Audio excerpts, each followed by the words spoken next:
अभी अभी शानियान की डायरी पढ़ी। पता चला कि इतने सालों में तेरे डैड और मैंने उसे गलत समझा। माँ होने के नाते मैं बहुत लापरवाह रही।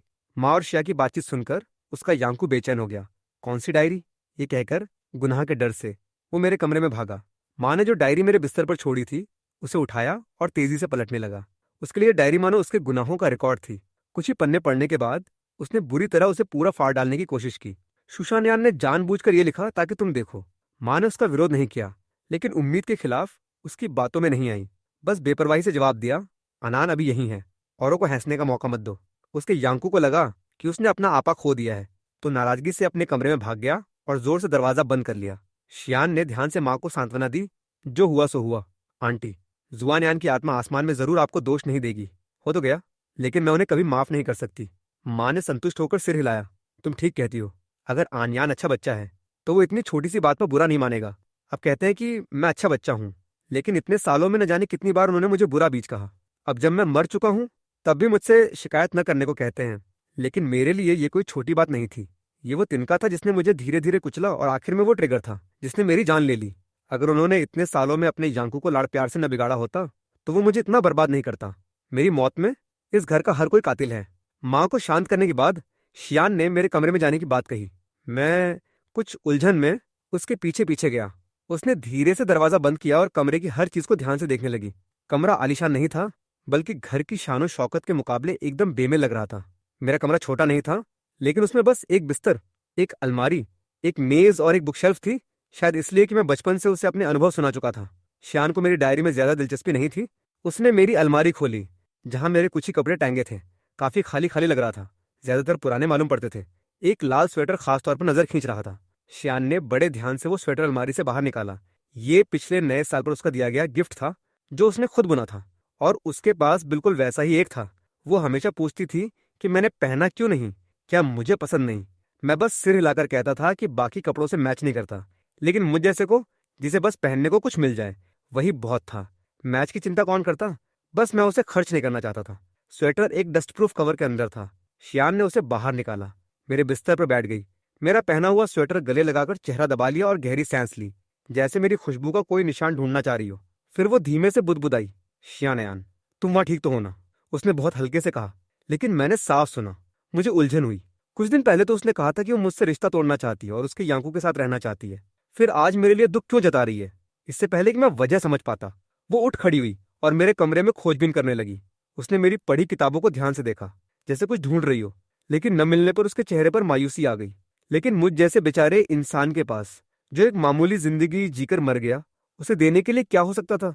मैं सोचने पर मजबूर हो गया कि शायद उसकी पसंद सही थी। कोई भी तो उसके यांकू जैसा इंसान चुनता, जिसे माँ बाप का प्यार मिला हो, खुशहाल परिवार हो, हैंडसम हो और अमीर घर का बेटा हो। मैं डेस्क की कुर्सी पर बैठ गया, एक हाथ पर सिर टिकाकर उस औरत को देखने लगा जिससे मैंने कभी गहराई से प्यार किया था। लगता है सचमुच मैं उसे कुछ नहीं दे सकता था। उसने अपनी मर्जी से मेरे सबसे बेबस वक्त में मेरा साथ दिया, मुझे उस अनंत अंधेरे से बाहर निकाला। मुझे शुक्रगुजार होना चाहिए। उस वक्त मुझे लगा कि मुझसे बोझ उतर गया। मुझे उसे दोष देने का कोई हक नहीं था। शियान, बस ऐसे समझ लेते हैं कि उसने सचमुच मुझसे प्यार किया था और सब कुछ एक खूबसूरत गलतफहमी है। कम से कम इस तरह मैं सोच सकता हूँ कि ये दुनिया इतनी बेरहम नहीं। दरवाजा खुलने की आवाज आई। डैड वापस आ रहे थे। शियान ने जल्दी से खुद को संभाला और चेहरे पर फिर से मुस्कान ले आई। डैड ने हाथ का सामान रखे बिना ही शियान को मेरे कमरे से निकलते देखा। पहले थोड़ी उलझन हुई, फिर गर्मजोशी से अभिवादन किया। अनान आ गई, और इस लड़के यांकू ने कितनी बदतमीजी की, बाहर आकर सलाम तक नहीं किया। बोलते बोलते वो अंदर आया और माँ को सोफे पर रोते रोते गुमसुम देखा। उन्हें लगा कि वो मेरी मौत के गम में हैं। डैड ने उनके कंधे पर हाथ रखा। दुखी मत हो। श्यान हमेशा से मुसीबत खड़ी करने वाला लड़का था। अब जब चला गया तो हम ज्यादा चैन में हैं। श्यान की मौजूदगी की वजह से माँ ने ज्यादा कुछ नहीं कहा, बस हल्की सी आह भरी। डैड ने जोश से श्यान को बैठने को कहा और फिर उसके यांकू के कमरे के दरवाजे की तरफ 2 बार आवाज लगाई, यानू, बाहर आओ और अपनी दीदी आन से थोड़ी बात करो। माँ ने हल्के से डैड की बांह खींची। हाँ, उसे और मत बुलाओ। डैड को ठीक से समझ नहीं आया, इस लड़के को क्या हो गया है, इतनी जल्दी सो गया। शियान ने माहौल को असहज होते भांप लिया और जाने के लिए उठ खड़ी हुई। अंकल आंटी, अब देर हो रही है, मैं घर जाती हूँ। डैड ने पूरी मिठास से कहा। अच्छा, ध्यान से जाओ, घर पहुंचकर अपने अंकल को बता देना। डैड ने हमेशा शियान को बहुत अहमियत दी, और एक बार जो मेरी तारीफ की तो वो भी एक अच्छी गर्लफ्रेंड होने की वजह से थी। जब तक मैं जिंदा था, सिर्फ तब जब शियान मेरे साथ लौटती, डैड के चेहरे पर मुस्कान आती।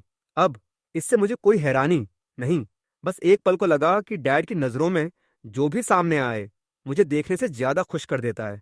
शियान के जाने के बाद माँ ने मेरे कमरे में जाकर डायरी निकाली और गंभीर चेहरे से डैड को पकड़ा दी। देखो तुम्हारे बेटे ने क्या किया। डैड ने त्योरी चढ़ाई और बिना पढ़े ही गाली देना शुरू कर दिया। सुशान्यान, उस कमीने ने अब कौन सी शरारत की है? क्या उसका मर जाना काफी नहीं था?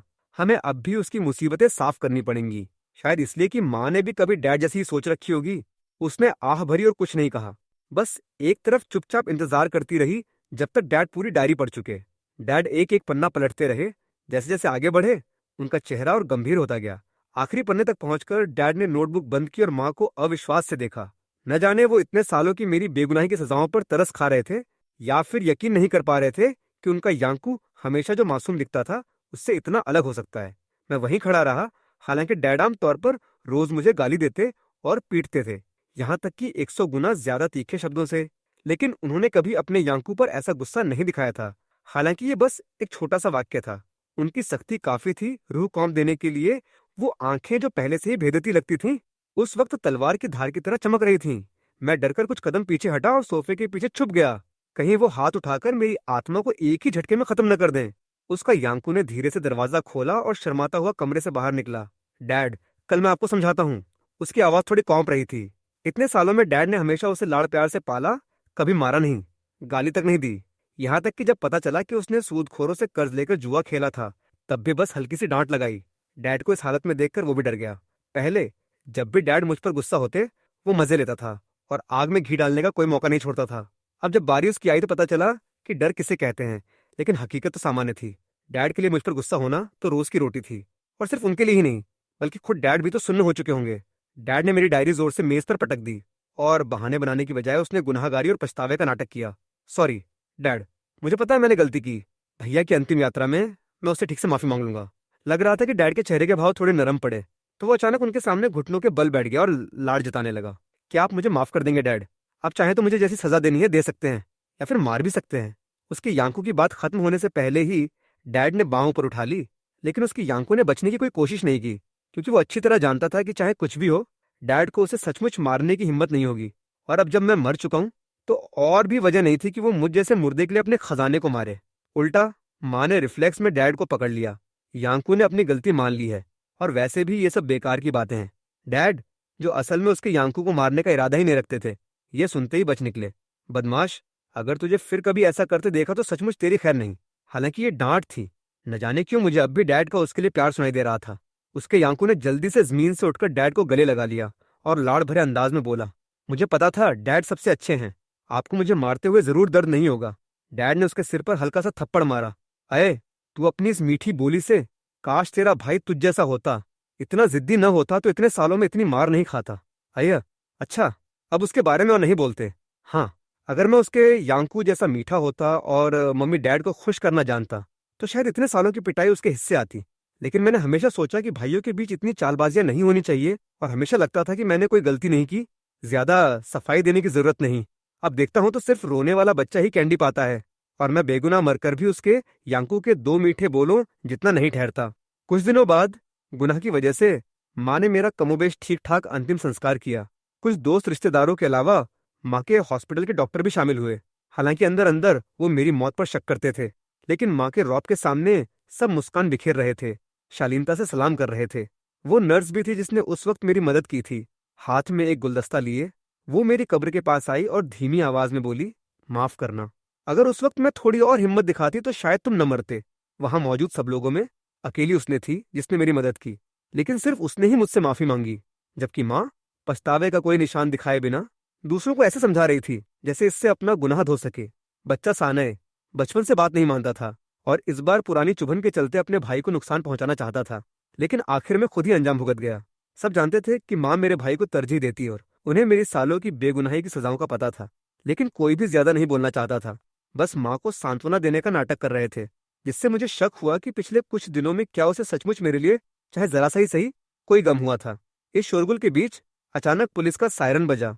पुलिस के एक दस्ते ने भीड़ को हटाया और सीधे माँ और मेरे भाई के पास पहुंचे। माँ हक्की बक्की वहीं जड़ हो गई। कॉमरेड पुलिस, आप किसे ढूंढ रहे हैं? मुख्य पुलिस ने एक फोटो निकालकर मिलाया और बोला, माफ करें, क्या आप मिस मिंग्याली हैं? माँ ने सन्न होकर सिर हिलाया। पुलिस ने गिरफ्तारी का वारंट उसके सामने उठाया। तो आपको हमारे साथ चलना होगा। हमें शिकायत मिली है कि पद का दुरुपयोग, सार्वजनिक मेडिकल रिसोर्स का गलत इस्तेमाल, इलाज में देरी से मौत। छोटे भाई ने रोका, माँ के सामने आकर खड़ा हो गया। झूठ बोल रहे हैं। मेरी माँ तो समर्पित और ईमानदार रही है। वो ऐसा कैसे कर सकती है? अगर उन्हें गिरफ्तार करना है तो सबूत चाहिए।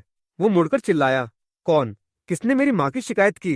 कोने में खड़ी नर्स ने आगे बढ़कर हिचकते हुए कहा, मैंने। उसके यांकू ने उसका गला पकड़ लिया। घूंसा मारने के लिए हाथ उठाया ही था कि पुलिस ने उसका उठा हुआ हाथ रोक लिया।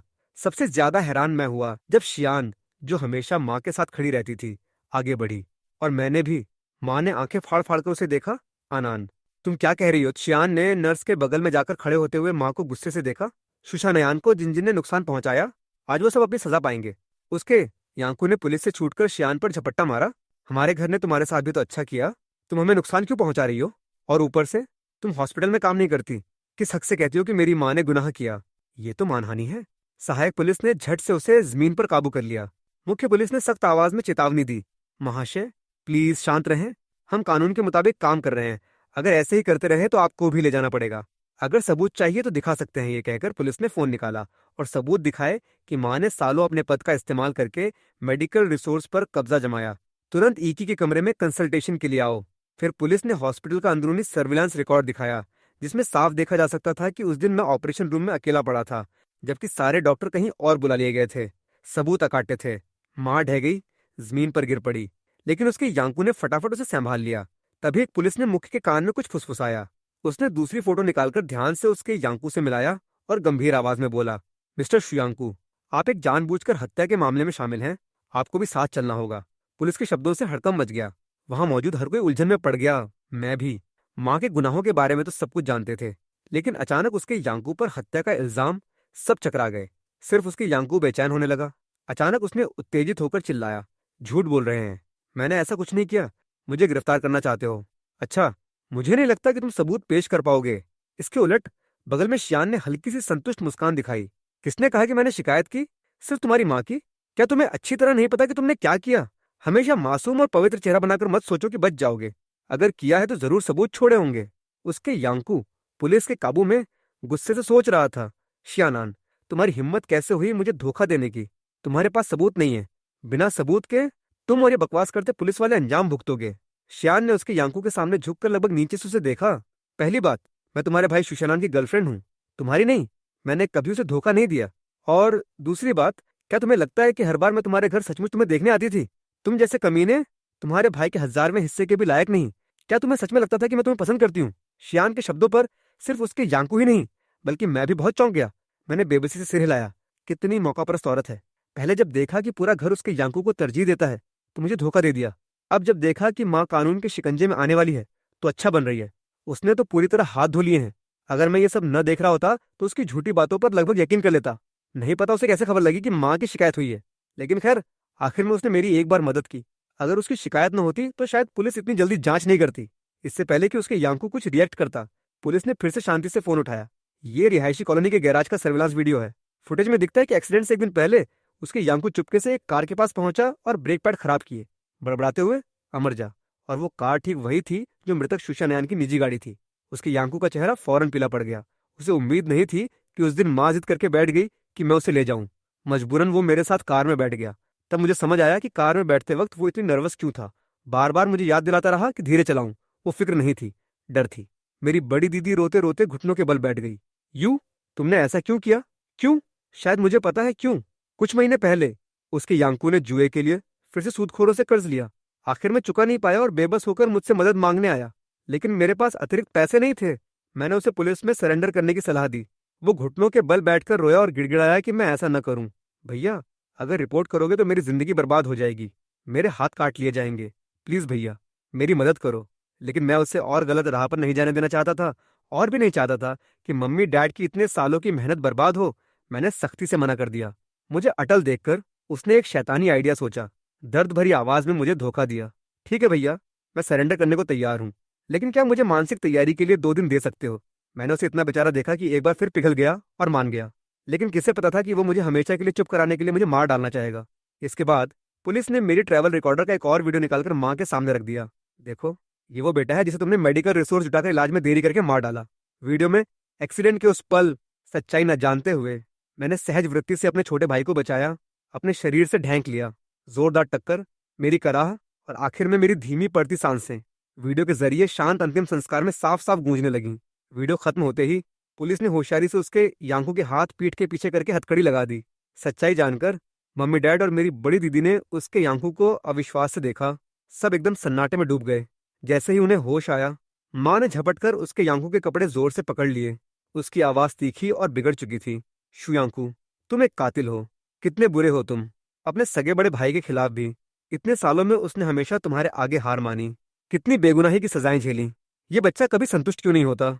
सब तुम्हारी और तुम्हारे डैड की गलती है। हमने तुम्हें बिगाड़ बिगाड़ कर बर्बाद कर दिया। आज मैं तुम्हें सबक सिखाऊंगी। माँ बोलते बोलते और भावुक हो गई और उसने उसके यांकू को मारने के लिए हाथ उठा लिया, लेकिन पुलिस ने रोक दिया। इतने सालों में ये पहली बार था जब मैंने माँ को उसे मारते देखा। उसके यांकू को लगा कि वो बच गया, लेकिन डैड ने जोर से एक लात मारी। साफ था कि ये वार डैड ने पूरी ताकत से किया था। हथकड़ी बांधा, उसका यांकू जोर से जमीन पर गिरा और दर्द से चीख उठा, लेकिन फिर भी उसके चेहरे पर चुनौती और बदले की भावना लिखी थी। जैसे ही डैड ने दोबारा मारने के लिए हाथ उठाया, पुलिस ने रोक दिया। वो जोर जोर से हंसा, फिर सिर घुमाकर माँ की आंखों में देखा। अब उसमें जरा भी मासूमियत नहीं बची थी, सिर्फ पागलपन की खुशी और पूरी तरह बिगड़ चुका चेहरा था। मुझे बुरा कहती हो, ये तो तुमने ही सिखाया। मैं कातिल हूँ। एक्सीडेंट के दिन जिसने सारे डॉक्टर मेरे कमरे में बुलाकर मेरा वक्त पर ऑपरेशन नहीं होने दिया, वो तुम थी ना। अगर तुम नहीं होती तो मैं उसे इतनी आसानी से मार पाता। मेरी प्यारी माँ। उसका बोलने का अंदाज पूरी तरह अलग था, उस मासूम सफेद खरगोश के रूप से बिल्कुल जुदा। इस वक्त वो बिना जज्बात के किसी दरिंदे जैसा लग रहा था, अपनी सगी माँ के लिए भी। उसके यांकू के शब्द माँ के दिल में लाल गर्म सुई की तरह धंस गए, बार बार हिलाए जा रहे थे। माँ का शरीर फौरन अकड़ गया, जैसे बीते सब गलतफहमियां और पूर्वाग्रह जंजीरों में बदलकर उसकी रूह को बांध रहे हों और एक बहुत बड़ा गुनाह उसे बेरहमी से मार रहा हो। ये देर से जागी समझ अपने ही बेटे द्वारा खाए जाने के दर्द के साथ मिलकर आखिरकार उसे ढा गई। माँ ने अपने बाल जोर से पकड़ लिए, आंखें बेतहाशा फाड़ ली, सिर हिलाते हुए बुदबुदाने लगी। नहीं, हमेशा बिना सोचे समझे, लेकिन खुद को सही साबित करने के लिए अगर बहुत साफ और तर्कपूर्ण थी। उसके यांकू के चेहरे के भाव धीरे धीरे बिगड़ते गए, एक मायूसी और निराशा की मुस्कान। मेरी प्यारी माँ, मैंने चाहे कितनी भी सावधानी से योजना बनाई हो, आपके बिना तो पूरी नहीं हो सकती थी ना। तो आखिर में सारा श्रेय आपकी काबिलियत को जाता है। उसके यांकू के शब्द जो तारीफ की तरह लग रहे थे, सबसे क्रूर अभिशाप की तरह थे, जिससे माँ शर्म और मायूसी से भर गई। माँ को आखिरकार एहसास हुआ कि इतने सालों में उसकी गलतियां कितनी बेतुकी थीं, कितनी नामाफ करने लायक थीं। वो जमीन पर गिरकर घुटनों के बल बैठ गई और खुद को एक जोरदार और गूंजता हुआ थप्पड़ मारा। माफ करना शियानयान, सब मेरी गलती है। इतने सालों में मैंने तुम पर झूठे इल्जाम लगाए, मुझे मर जाना चाहिए। वो मेरी कब्र की सिल्ली तक घिसटती घिसटती गई, मेरी ठंडी सिल्ली को जोर से गले लगाकर मेरी उस फोटो पर हाथ फेरने लगी जिसमें मैं हल्की सी मुस्कान लिए था। जाग जाओ प्लीज शियानयान, माँ तुमसे माफी मांगती है। माँ तुम्हारे सामने घुटनों के बल बैठकर सच्चे दिल से माफी मांगती है। क्या तुम्हें विदेश पढ़ने नहीं जाना था? माँ तुम्हें पैसे देती है, माँ तुम्हें भेज देगी। नहीं नहीं, माँ तुम्हारे साथ चलेगी। ठीक है, माँ ने गलती की, माँ ने सचमुच गलती की। मैंने सहज ही आंसू पोंछना चाहा, लेकिन अचानक एहसास हुआ कि अब मैं रो भी नहीं सकता। माँ, अब मेरी वो इच्छा नहीं रही। अगर दोबारा जी पाता तो बस एक चीज चाहता कि तुम और तुम्हारा अच्छा बेटा मुझसे दूर रहो। माँ ने बात खत्म करते ही मेरी सिल्ली पर अपना सिर दे मारा। वो धीमी सी आवाज रूह कैंपा देने वाली थी। पुलिस ने झट से माँ को उठा लिया, लेकिन उसके माथे का लाल खून मेरी उस ब्लैक एंड व्हाइट फोटो पर धब्बा लगा गया। बादलों से घिरे आसमान के नीचे वो लाल रंग इतना चमकीला था जैसे जब मैं पैदा हुआ था और माँ मुझे गोद में लिए थी और सूरज की रोशनी मेरे चेहरे पर पड़ रही थी, उतनी ही तेज। काश माँ की माफी थोड़ा पहले आती तो मुझे लगता है कि शायद मैं इस दुनिया में माँ के प्यार की जरा सी गर्माहट महसूस कर पाता, लेकिन ये सब बहुत देर से आया। अब मैं मर चुका हूँ और मेरा दिल भी। वो चाहे कुछ भी कहे, मैं कभी माफ नहीं कर पाऊंगा। लेकिन माँ, मैं तुम्हें दोष नहीं देता, बस मैं इतने सालों की अपनी सब बेगुनाही की सजाओं से समझौता नहीं कर सकता। और तो क्या, ये मंजूर नहीं कर सकता कि मेरी अपनी माँ ने मुझे ऑपरेशन टेबल पर उस बेबसी के साथ मरने दिया। थोड़ी देर के हंगामे के बाद पुलिस माँ और मेरे भाई को ले गई। डैड और मेरी दीदी को भी जांच में सहयोग के लिए ले जाया गया। जिस नर्स ने माँ की शिकायत की थी वो मेरी सिल्ली के पास आई और कुछ देर चुप खड़ी रही। जाने से पहले उसने एक वाक्य छोड़ा, इस बार मैंने हिम्मत दिखाई, तुम्हें नुकसान पहुंचाने वालों को सबको ले गए। मुझे भरोसा है कि कानून तुम्हें सही जवाब देगा। शायद एक नई नर्स होने के नाते उसे हर मरीज पर तरस आता था। हमेशा सोचती थी कि मरीज की मौत इसलिए हुई कि उसने पर्याप्त कोशिश नहीं की। मैंने उसे देखा और उसमें अपना वो चेहरा दिखा जब मैंने अपना करियर शुरू किया था, भोला और दयालु। मैंने धीरे से उसके कंधे पर हाथ रखा और चुपचाप कहा, ये तुम्हारी गलती नहीं है, आगे बढ़ो। अफसोस कि मैं सिर्फ एक आत्मा था। वो न तो मुझे महसूस कर सकती थी, न सुन सकती थी। जब सब चले गए, मेरी गर्लफ्रेंड शियान अकेली मेरी सिल्ली के सामने आई। जैसे ही मैं जाने को हुआ, मैं रुक गया। मुझे उत्सुकता थी कि वो क्या करना चाहती है, लेकिन वो वहां 10 मिनट तक बिना हिले डुले खड़ी रही। कुछ नहीं किया, कुछ नहीं कहा, बस मेरी सिल्ली पर लगी फोटो को घूरती रही। अचानक उसने अपनी बांह चढ़ाई और उंगलियों के पोरों से बड़े ध्यान से वो खून का धब्बा साफ किया जो माँ ने मेरी फोटो पर छोड़ा था। साथ ही धीमे से बुदबुदा रही थी, जैसे मुझसे बात कर रही हो। अब तुम शांति से जा सकते हो ना? मुझे थोड़ी हैरानी हुई, क्या वो मुझे देख सकती थी? मैं उसके सामने काफी देर तक इधर उधर उड़ता रहा, जानबूझकर हाथ तक हिलाया, लेकिन उसकी प्रतिक्रिया से लगा कि उसकी नजर तो अब भी सिल्ली पर ही टिकी थी। शायद उसने अंदाजा लगाया होगा। हालांकि सोचने पर, अगर वो सचमुच मुझे देख सकती तो पहले मेरे सामने वो हर्ट करने वाली बातें कैसे कहती? शायद ये सिर्फ एक देर से जागी इच्छा थी मेरे लिए, जो अब नहीं हूं। लेकिन मुझे समझ नहीं आता कि शियान का अभी का व्यवहार गुनाह के कारण है, या अब भी मेरे लिए उसके दिल में थोड़ा प्यार बाकी है। जवाब नहीं जानता, और शायद कभी नहीं जान पाऊंगा, लेकिन जानना भी नहीं चाहता। मैं बेहतर समझता हूँ कि उसने सचमुच कभी मुझसे गहरा प्यार किया था, और ये सब एक खूबसूरत गलतफहमी है। कम से कम इस तरह मैं महसूस कर सकता हूँ कि ये दुनिया इतनी बेरहम नहीं। आधे महीने से ज्यादा बाद मुकदमे का फैसला आया। उसके यांकू को जानबूझकर हत्या के लिए ठोस सबूतों और बेहद गंभीर परिस्थितियों में मौत की सजा सुनाई गई। मां को पद के दुरुपयोग से मौत का कारण बनने और लंबी अवधि के अनियमित कार्यों के लिए उम्र कैद, राजनीतिक अधिकारों से आजीवन वंचित रखने की सजा मिली। शायद इसलिए कि बड़ा बदला पूरा हो गया। मेरी आत्मा आजाद हो गई। अब माँ के साथ बंधी नहीं रही। मैं अपनी मर्जी से उड़ सकता था, जहां जाना चाहूं जा सकता था। मेरी पहली मंजिल वो जेल थी, जहां मौत की सजा वाले कैदी रहते हैं, जहां उसका यांकू था। एक मौत की सजा पाए कैदी की तरह उसे एक अंधेरी और सुनसान कोठरी में रखा गया था। वो छोटा मालिक जो कभी पूरे घर का लाडला था, अब बदहाली में पड़ा था, खास तौर पर अकेला और दयनीय। आखिरी सजा के इंतजार के उन दिनों में उसका यांकू मौत के डर में जी रहा था। गार्ड रोज जो खाना लाते, वो ज्यादातर अछूता रह जाता। वो सब जमीन पर उलट देता। उसका वजन इतना घट गया कि पहचानना मुश्किल था। आंखें धंस गई थीं, मानो थोड़े ही वक्त में 20 साल बूढ़ा हो गया हो। अब उसके पुराने घमंड का कोई निशान नहीं बचा था। पहले माँ, डैड और मेरी दीदी बहुत परेशान हो जाते। दुनिया की सारी अच्छी चीजें उसके सामने रख देना चाहते, लेकिन अब कोई उसे देखने आना नहीं चाहता था। डैड मुश्किल से खुद को बचा पाए। मेरी दीदी उससे बचती फिरती, और माँ उससे हड्डियों तक नफरत करती। मैं उड़ता हुआ उसकी कोठरी में गया, हवा में चुपचाप तैरता हुआ। उसे एक कोने में सिमटा, बाहों में सिर दबाकर कौंपते देखता रहा। फायरिंग स्क्वाड द्वारा सजा के दिन मैं चुपचाप फांसी के मैदान पर उड़ता रहा, जैसे कोई बेपरवाह दर्शक। गोली चलने के उस पल मैंने उसका शरीर जोर से ऐंठते देखा। उसके चेहरे पर बेहद डर छा गया। भैया, भैया। उसकी आत्मा ने एक ताने भरी हंसी हंसी। उसकी तीखी और बेसुरी आवाज, क्या तुम हो? तुम चले नहीं गए? पास मत आओ। वो अपनी अर्धपारदर्शी बाहें पागलों की तरह हिलाते हुए चिल्लाया। मुझे हटाना चाहता था, लेकिन बस बेकार में मेरे शरीर को पार कर जाता। सुशान नयन, माफ करना, जानता हूं गलत है। मुझे मत मारो, प्लीज, मुझे मत मारो। वो बेतरतीब सिसकियों के बीच चिल्लाता और भीख मांगता रहा। बहुत बुरा लग रहा था। जिंदा रहते दिखाई गई बनावटी आज्ञाकारिता और दया से बिल्कुल अलग। मैंने उसे देखा और मेरे अंदर सिर्फ शांति थी, यहां तक कि हंसी आना चाहती थी। तुझे मारूंगा, मैंने हिकारत से कहा। आत्माओं के बीच संवाद के लिए शब्दों की जरूरत नहीं। क्या तू पहले ही मर नहीं चुका? उसका यांकू ने अचानक सिर नीचे किया, जमीन पर पड़ी अपनी लाश को देखा, खुद अपनी अविश्वास से चेहरा छुआ, फिर छाती। लेकिन उसका हाथ सिर्फ खालीपन से टकराया। मैं सचमुच मर गया। ये मुमकिन नहीं, ये कोई सपना है। सपना। वो हकीकत मानने से इनकार कर रहा था। उसकी आत्मा जोर से कौंप रही थी। मैं अच्छी तरह समझ रहा था कि वो क्या महसूस कर रहा है। आखिर जब मैं आत्मा बना था तो मैं भी खोया खोया और उलझा हुआ था। कई यादें धुंधली थीं, लेकिन मैं नहीं चाहता था कि वो ऐसे ही चकराया सा बिना दिशा के चला जाए। मैं उड़ता हुआ उसके पास गया, एक एक शब्द करके साफ साफ उसे याद दिलाया। तू भूल गया, आज तेरी फायरिंग स्क्वाड से सजा का दिन है। तूने हत्या की, अपने सगे भाई की। अब कानून की बारी है तेरा फैसला करने की। नहीं, उसका यांकू ने सिर पकड़ लिया। एक दिल दहला देने वाली चीख मारी। पिछली जिंदगी की यादें सुनामी की तरह उसकी नई पैदा आत्मा की चेतना में घुस आईं। उसने झटके से सिर उठाया। उसकी आंखें मुझ पर गड़ गईं, खून की लाल डोरियों से भरी और पूरी तरह पागलपन और आतंक से। तब जाकर उसे साफ एहसास हुआ कि वो मर चुका है और ये एक न्यायोचित सजा है। बेकार की मौत सबने छोड़ दिया। उसने एक भयानक हंसी छोड़ी जिसमें अनंत पछतावा था। उसकी आत्मा जैसे कोई फूटा गुब्बारा जोर से कौंपी और ऐंठी, और फिर हल्की सी आवाज के साथ मेरी आंखों के सामने पूरी तरह बिखर गई। रोशनी के कणों में बदलकर हवा में गायब हो गई। पूर्ण विनाश, हमेशा के लिए दंडित, फिर कभी पुनर्जन्म नहीं। जिसने मुझे मौत के घाट उतारा, उसे इस तरह खत्म होते देख 20 सालों से ज्यादा वक्त से दबी मेरी शिकायत जैसे थोड़ी सी हल्की हुई। मुझे वो खुशी नहीं मिली जिसकी कल्पना की थी, बस एक खालीपन और बहुत बड़ी शांति थी। फिर मैं उस जेल गया जहां माँ थी। बाद में उसे शहर के साइकियाट्रिक हॉस्पिटल की इंटेंसिव केयर यूनिट में भेज दिया गया। हालांकि उसे मौत की सजा नहीं हुई, लेकिन शायद बाकी जिंदगी इन 4 सफेद दीवारों और लोहे की सलाखों के पीछे ही गुजरेगी।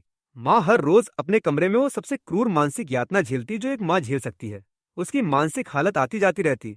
जब ठीक होती तो बिस्तर पर बिना हिले बैठी रहती, खिड़की से बाहर खोई नजरों से देखती, मेरा नाम बुदबुदाती या मेरे बचपन के टुकड़े बोलती। जब खराब होती तो रोती, हंसती, दौड़ती, चिल्लाती। कभी कभी पास आने वाले मेडिकल स्टाफ पर हमला कर देती, कभी पागलों की तरह हाथों से अपना सिर और छाती पीटती। कई नर्स मिलकर भी उसे काबू नहीं कर पाती। मैं दिन ब दिन चुपचाप उसके पास खड़ा रहता, नहीं जानता कि मैं वहां क्यों रहता। शायद इसलिए कि मेरे पास जाने के लिए और कोई जगह नहीं थी, या शायद मेरे दिल की गहराई में अब भी माँ के लिए लगाव और उत्सुकता का कोई टुकड़ा बाकी था। ये देखने की चाह कि वो शख्स आखिर में क्या बनेगी। लेकिन अब उसे इस हालत में देखकर, जो न इंसानी थी न भूतिया, मेरे अंदर कुछ हिलता नहीं था। बस कभी कभार एक ख्याल आता, कितनी दयनीय है। बाद में उसकी हालत थोड़ी स्थिर होती दिखी। उसने एक अजीब सी आदत विकसित कर ली।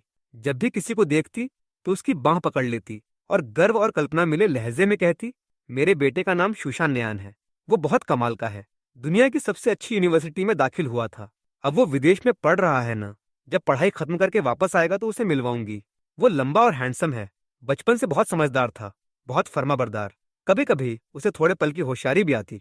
उन पलों में वो असामान्य रूप से शांत हो जाती, बस बिस्तर के कोने में सिमट कर बैठ जाती, अपने कौंपते हाथों को या खाली जगह को घूरती, जबकि आंसू चुपचाप बड़े बड़े बहते रहते। मैं महसूस कर सकता था कि वो होशियारी के पल उसके लिए पागलपन से ज्यादा दर्दनाक थे। सब गलतियां जो सुधारी नहीं जा सकती। अपने ही बेटे का कर्ज और हत्या उसके दिल में अनंत पीड़ा बनकर रह गए। इस तरह न जाने और कितना वक्त बीत गया, यहाँ तक कि मैं भी एक आत्मा होकर थोड़ा ऊबने लगा।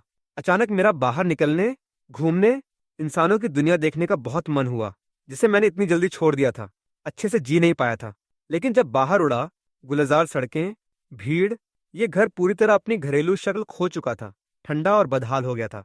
मेरी दीदी के गंदे कपड़े चारों तरफ बिखरे थे, आधी खाई टेकअवे के डिब्बे कॉफी टेबल पर ढेर थे, और किचन के सिंक में बर्तनों का ऊंचा ढेर लगा था, जिसमें से हल्की बासी बदबू आ रही थी। जैसे ही मैं सोच रहा था कि मेरी दीदी शुआनिन, जो हमेशा दूसरे शहर काम करती थी, अब भी यहीं क्यों है, जाने का नाम नहीं ले रही। मैंने उसके बेडरूम से फोन पर एक आदमी की गर्वीली आवाज सुनी, जो पहले शानदार और अडिग डायरेक्टर थी, अब बड़ी गिड़गिड़ाहट भरे लहजे में बात कर रही थी। डायरेक्टर झान, डायरेक्टर वान, प्लीज मुझे एक और मौका दीजिए। वो सब मेरे मम्मी डैड ने किया, मुझे कुछ नहीं पता था, मैं उन जैसी नहीं हूँ, वो रिपोर्टें सब झूठी हैं। इतने सालों में कंपनी में मेरा प्रदर्शन देखिए, प्लीज मुझे नौकरी से न निकालें, ठीक है? मुझे सचमुच इस काम की जरूरत है। मेरी दीदी की सिसकियों के बीच की बातचीत से मैंने जानकारी जोड़ ली। मीडिया ने हमारे परिवार के मामलों की विस्तृत रिपोर्टिंग की थी, जिससे जबरदस्त सामाजिक ध्यान और जनता की राय का तूफान उठा था। मेरी दीदी की कंपनी पर जनता की राय और अंदरूनी जांच के दबाव में उसे पहले ही निकाल चुकी थी। कहा जाता है कि उस वक्त कई गुस्साए नेटिजन और न्याय की भावना रखने वाले लोग उसकी कंपनी के सामने बैनर लेकर जमा हो गए थे, एक पक्षपाती परिवार के सहयोगियों के लिए सख्त सजा की मांग कर रहे थे।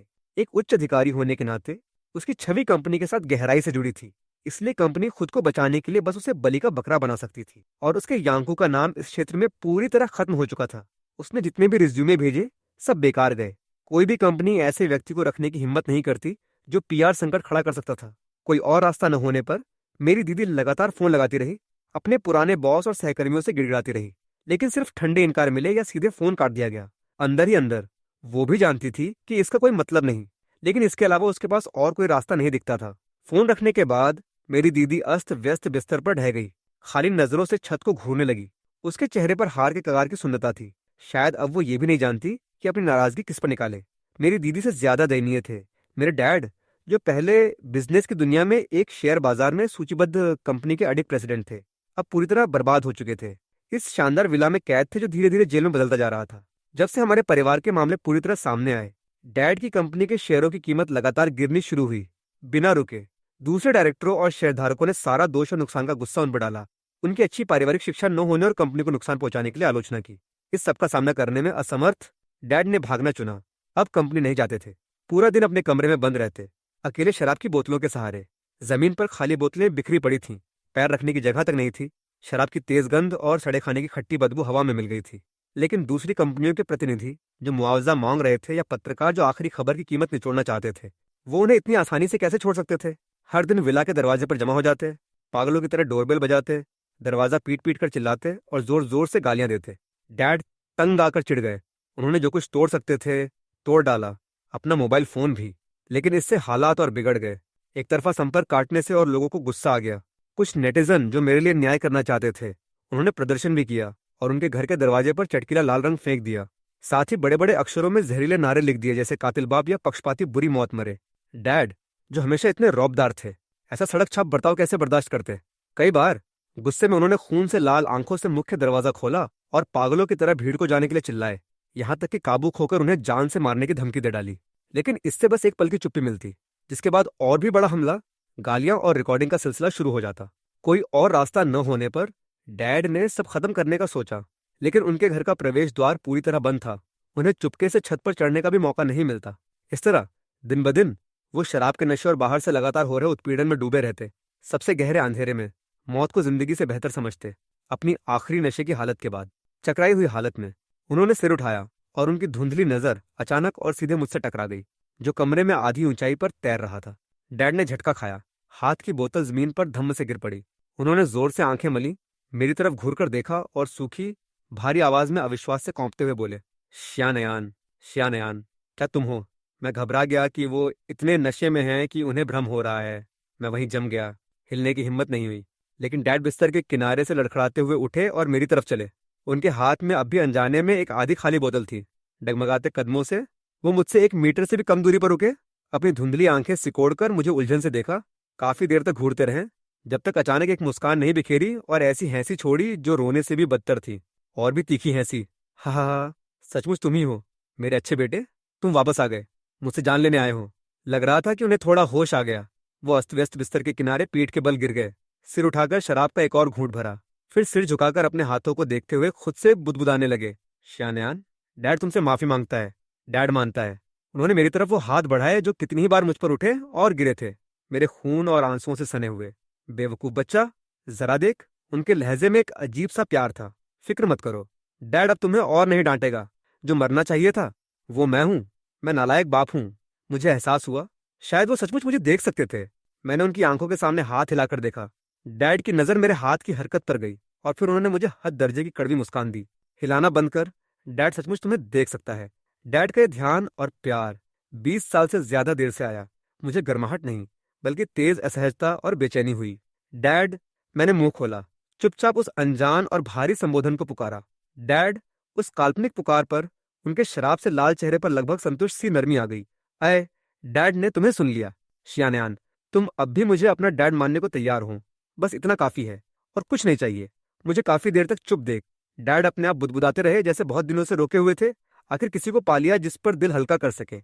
श्यानयान, क्या तुम डैड से नफरत करते हो? मैं थोड़ी देर खामोश रहा और फिर जोर से सिर हिलाया। मैंने उनसे नफरत की, जाहिर है नफरत की। वो बेल्टों की मार जो मेरे शरीर पर पड़ती थीं, वो गालियां जो हड्डियों तक चुभ जाती थीं, वो दिन रात पक्षपात और बेइज्जती से भरे। मैं नफरत कैसे न करता? डैड ने शराब का एक और घूंट भरा। तीखा तरल जैसे उनका गला और दिल जला रहा था। और अब सिर्फ मायूसी बची है। मैंने गंभीरता से सोचा। नफरत उनकी सजा और मेरी भटकती आत्मा के साथ धीरे धीरे खत्म होती दिखी, लेकिन सबसे करीबी लोगों द्वारा पूरी तरह छोड़ दिए जाने की वो बर्फीली अनुभूति, बाप की भूमिका से पूरी मायूसी मेरी आत्मा में और गहरी हो गई। मैंने फिर बहुत जोर से सिर हिलाया। इस बार मुझे अब उनसे डर नहीं लगता। शायद इसलिए कि जानता था कि मैं आत्मा हूं और वो मुझे नुकसान नहीं पहुंचा सकते। या शायद मौत देखकर और ये सब झेलकर मैं निडर हो गया था। डैड ने मुझे महसूस करते देखा और रोने से भी बदतर चेहरा बना लिया। एक सिगरेट जलाई और फैलते धुएं के बीच सिर हिलाया। मायूसी सही है। अगर तुमने न कहा होता तो डैड को यकीन नहीं होता। कोई बात नहीं, डैड मानता है। उन्होंने धुएं का गहरा कश खींचा। उनकी नजर खिड़की के बाहर अनंत अंधेरे में खो गई। डैड तुमसे वादा करता है, अगले जन्म में मैं एक अच्छा बाप बनूंगा। इस जन्म का सारा प्यार तुम्हें लौटाऊंगा जो तुमसे छीना। मैंने सिर हिलाया, चुपचाप होठों से कहा, जरूरत नहीं। अगले जन्म में मैं अपना बाप बदलना चाहता हूँ। डैड का सिगरेट पकड़ने वाला हाथ अचानक हिला। राख उनकी पैंट पर गिरी। उन्हें पता नहीं चला। उन्होंने कुछ सेकंड मुझे घूरकर देखा, फिर एक और कश खींचकर, जैसे पूरी तरह पिचक गए हों, पूरी तरह झुक गए और भारीपन से सिर हिलाया। अच्छा, डैड समझ गया। हम बाप बेटे जो जिंदगी में अजनबी रहे, मौत के बाद इस अजीब पुनर्मिलन में पहली और आखिरी बार इतनी सहज खामोशी में रहे, एक दूसरे के पास चुपचाप खड़े रहे, हालांकि जिंदगी और मौत के बीच जुदा थे। उस रात डैड ने कमरे में मिली सारी शराब अकेले पी डाली। अगले दिन जब बेसब्र कर्जदारों ने ताला तोड़कर प्रवेश किया तो उन्हें डैड बिस्तर के पास गिरे मिले। शरीर ठंडा था। पोस्टमार्टम से पता चला अत्यधिक शराब के नशे से तीव्र हृदयाघात से मौत, आर्थिक सहारे के बिना और सभी परिजनों को खोने के बाद बड़ी दीदी, उसकी गुआनिन भी पूरी तरह टूट गई। उसने बाहर जाना बंद कर दिया, फोन उठाना बंद कर दिया और हर दिन भूत की तरह खाली और खामोश विला में भटकती, दराजें और अलमारी टटोलती, जैसे कुछ कीमती चीज ढूंढ रही हो या शायद यूं ही बिना मकसद कर रही हो। दरवाजे पर जमा भीड़ वक्त के साथ और एक एक करके मुख्य पात्रों के चले जाने से कम हो गई, लेकिन असली लेनदार शिकारी कुत्तों की तरह खून सूंघ कर जाने से इनकार करते रहे। उन्हें डर था कि बाप का कर्ज बेटा चुकाए, वो मनचाहा मुआवजा न मिल पाए। कुछ ही दिनों बाद एक गहरी खामोश रात में बड़ी दीदी शुआनिन ने न जाने कहां से मिली एक्सपायर नींद की गोलियों की पूरी शीशी पी ली, चुपचाप चल दी, एक भी शब्द छोड़े बिना। कई दिनों बाद बाहर वालों को दरवाजे की दरार से आती जी मिचलाने वाली बदबू महसूस हुई। जब पुलिस ने दरवाजा तोड़ा तो उसका शव सड़ चुका था। कहते हैं कि घटनास्थल पर मौजूद लोगों ने गौर किया कि मरने से कुछ पल पहले उसकी नजर दरवाजे की तरफ थी और हाथ हल्का सा फैला हुआ था, जैसे कुछ छूने की कोशिश कर रही हो या किसी ऐसे उद्धार का बेकार इंतजार कर रही हो जो कभी आने वाला नहीं था। मैं उसके पहले से ठंडे बिस्तर के पास खड़ा काफी देर तक उसे देखता रहा। उसने कभी कभार ही अपनी मर्जी से मुझे मारा था, लेकिन हर बार जब उसका यांकू मुझे फंसाता और माँ मुझे डांटती, वो हमेशा एक तरफ खड़ी ठंडी नजरों से, यहाँ तक कि हिकारत से देखती, हालात की सहयोगी बनी रहती और बीच बीच में दो बातें जोड़कर मेरे गुनाह पर मोहर लगा देती। अब उसे भी इस तरह अकेले और मायूसी से अपना अंत पाते देख मुझे इस परिवार से बांधने वाली आखिरी बेतुकी डोर पूरी तरह छूट गई, साथ ही विला में भरी मौत की बदबू के साथ। मेरी चेतना इस दुनिया से हमेशा के लिए गायब होने ही वाली थी। तब मैंने आखिरी बार साइकेट्रिक हॉस्पिटल का दौरा किया।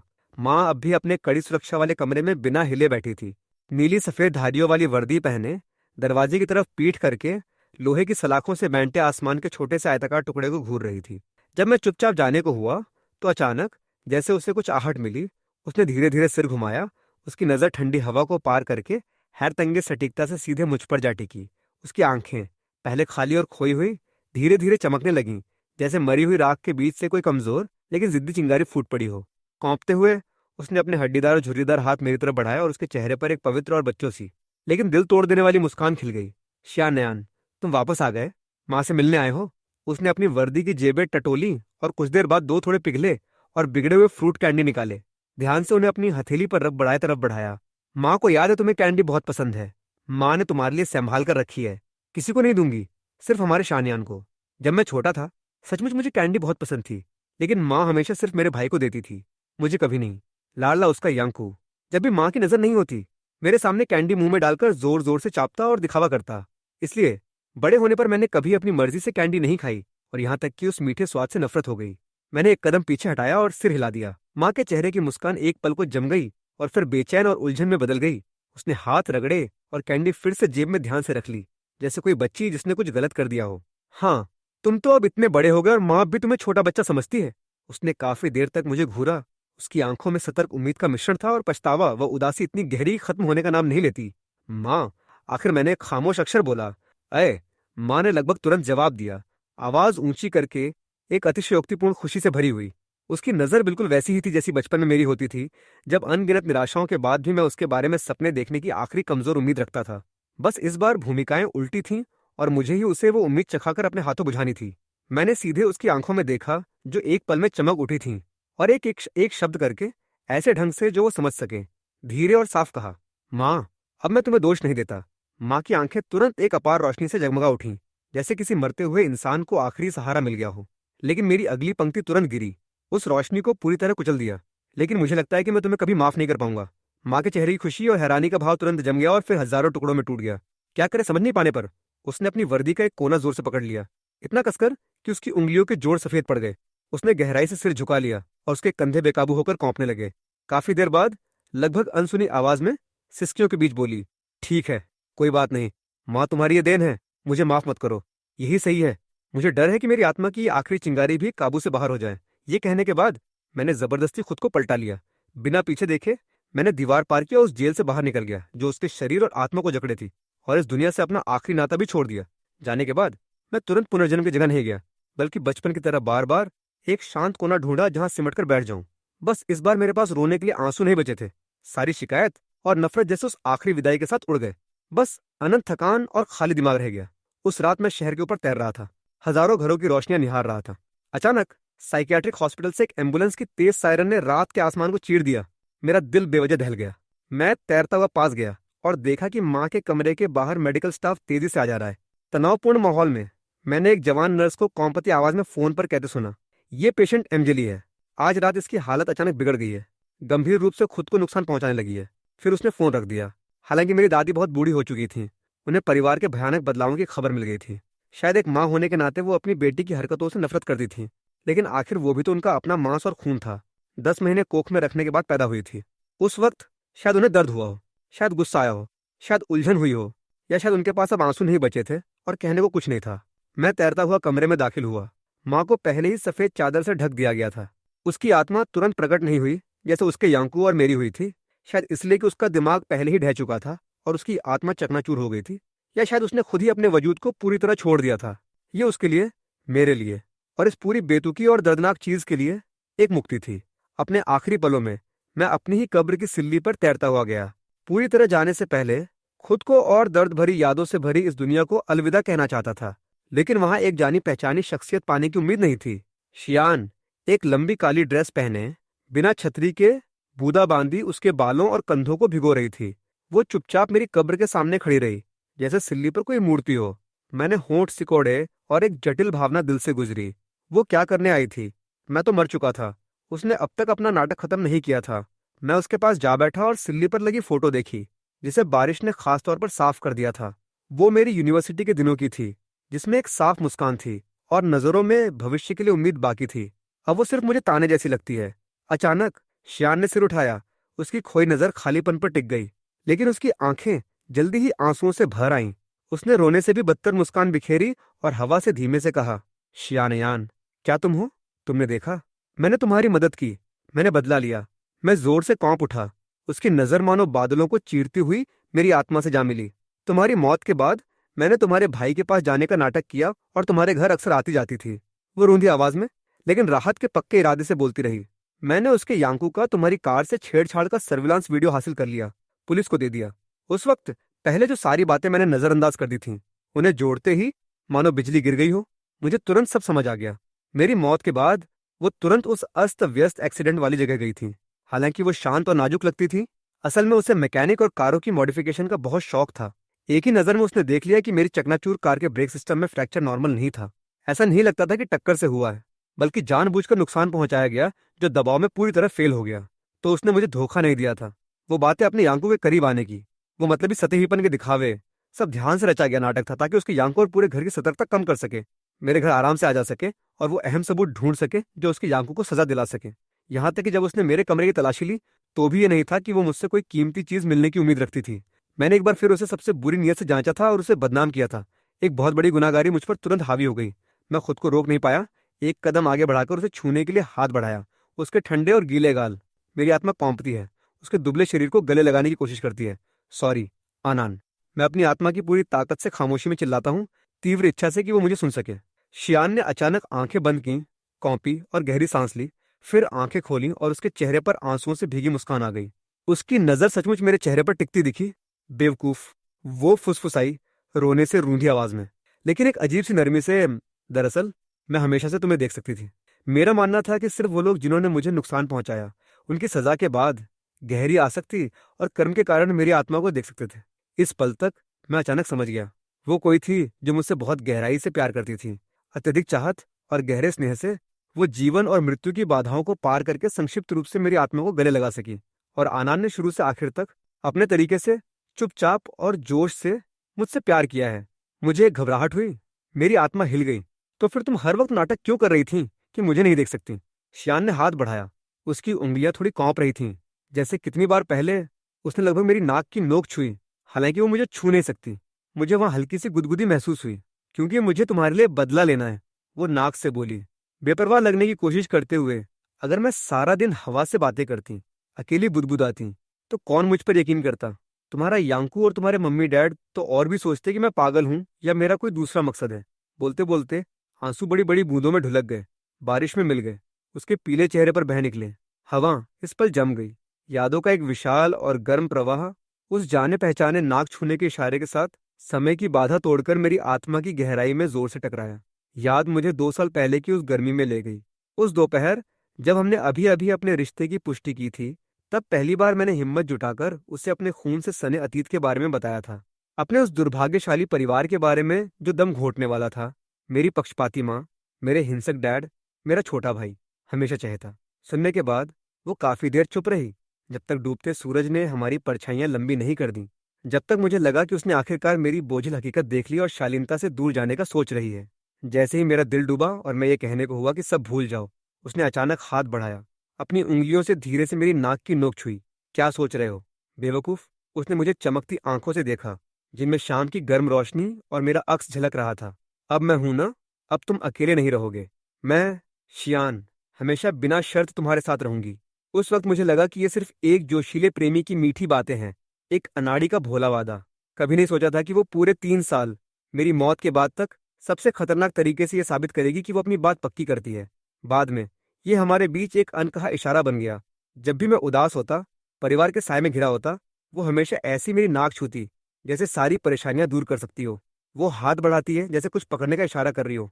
चमत्कारिक ढंग से मुझे लगता है कि मेरा हाथ किसी गर्म और मजबूत ताकत ने हल्के से पकड़ लिया है।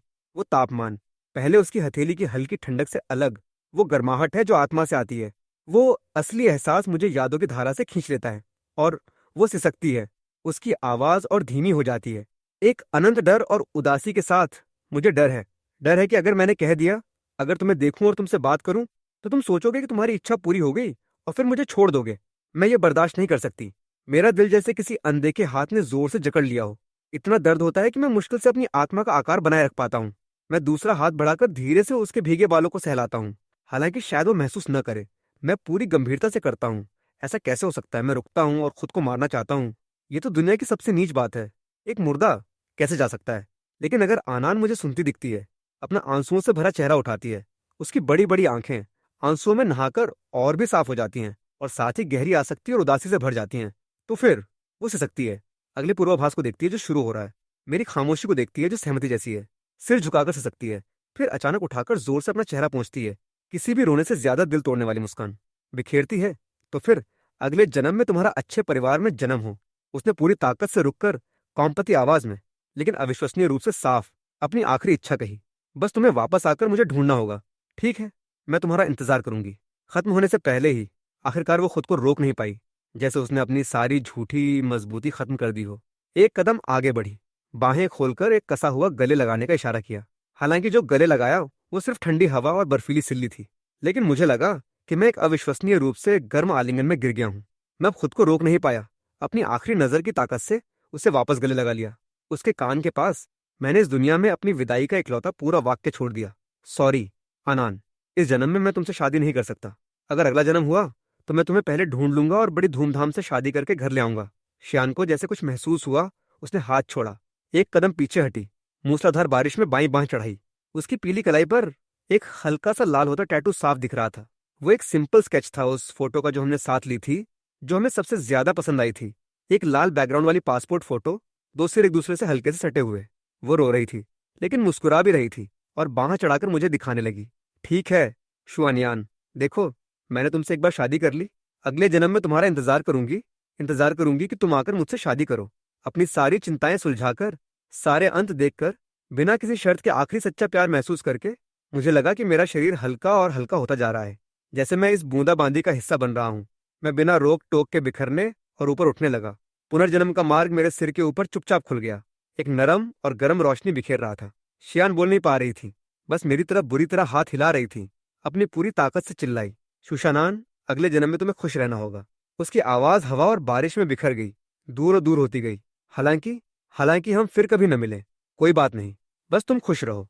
मेरी आत्मा उस रोशनी में पूरी तरह घुलने से पहले मुड़ी। बारिश में उस अकेली लेकिन सीधी खड़ी आकृति को आखिरी बार देखा। इस दुनिया को देखा जो मेरा दर्द और मेरी क्षणिक गर्माहट लेकर चली। फिर नजरें गर्म रोशनी की तरफ फेर लीं और एक शांत और राहत भरी मुस्कान बिखेरी, जैसे जिंदा लोगों और खुद को घोषित कर रहा हो कि जीवन का अंत शायद अंत नहीं, बल्कि उम्मीद से भरी एक और यात्रा की शुरुआत है।